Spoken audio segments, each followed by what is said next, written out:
Coucou à tous, une petite vidéo pour vous encourager dans ce moment d'épreuve que le monde est en train de traverser. Je suis en ce moment en direct du Liban où je suis parti en retraite de carême dans mon village natal à Hadas Bralbak. Regardez, vous avez le beau clocher Saint-Georges qui est la petite église de chez nous.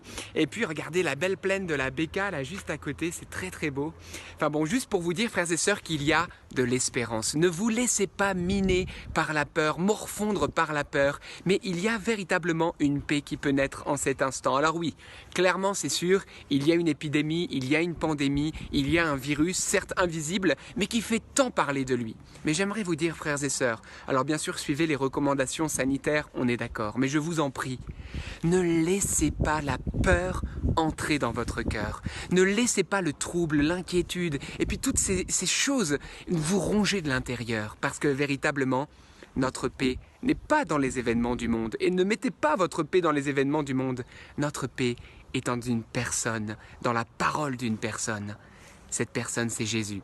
Frères et sœurs, Jésus, c'est pas un mirage, c'est pas non plus un nuage, c'est une vraie oasis, c'est quelqu'un, c'est une personne vivante, c'est notre origine, c'est notre créateur. Et vous savez, il nous a parlé le Seigneur, sa parole ne change pas. Il nous a parlé il y a 2000 ans, et il nous parle pas seulement dans les moments de joie, il nous parle aussi dans les moments de détresse, de trouble, comme aujourd'hui. Et vous savez ce qu'il nous dit dans Jean 16, versets 32-33, et j'aimerais qu'on se commémore en fait cette parole. Il a dit, voici que l'heure vient, et elle est déjà venue, où vous serez chacun dispersés chez soi.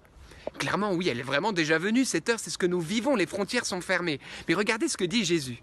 Il déclare, je vous ai dit cela pour que vous ayez en moi la paix. Il n'a pas dit la peur, mais la paix. Frères et sœurs, nous qui sommes chrétiens, notre paix est en lui et il est là le Seigneur. Et ensuite il a dit oui, dans le monde, vous avez à souffrir, mais gardez courage, car moi j'ai bel et bien vaincu le monde. Frères et sœurs, Jésus a vaincu ce virus. Jésus a vaincu cette pandémie. Jésus a vaincu aussi cet esprit de peur qui vient entrer dans nos foyers. Il est plus grand que tout cela, mais qu'est-ce qu'il attend?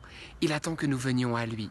Alors comment on fait? Eh bien tout simplement, par la prière, frères et sœurs. Crions vers lui, demandons-lui son aide, réveillons-le alors que les vagues nous submergent et il va venir faire taire cela. Il a besoin de la prière de son peuple. Alors c'est le moment, frères et sœurs, que nous chrétiens, nous nous réveillons, que nous chrétiens, nous soyons des foyers d'espérance pour ce monde qui attend une parole d'espérance.